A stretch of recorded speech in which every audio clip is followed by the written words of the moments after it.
आपण पाहत आहात कराड टुडे न्यूज।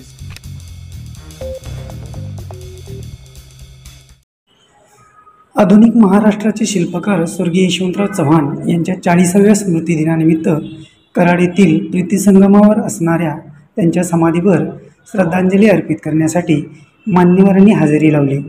ज्येष्ठ नेते शरद पवार, माजी मुख्यमंत्री पृथ्वीराज चव्हाण, अजित पवार, रोहित पवार, मकरंद पाटील, हसन मुश्रीफ, माजी खासदार श्रीनिवास पाटील, निलेश लंके यांच्यासह कराड दक्षिणचे नवनिर्वाचित आमदार डॉक्टर अतुलबाबा भोसले यांनी स्वर्गीय यशवंतराव चव्हाण यांच्या पवित्र स्मृतींना अभिवादन केले।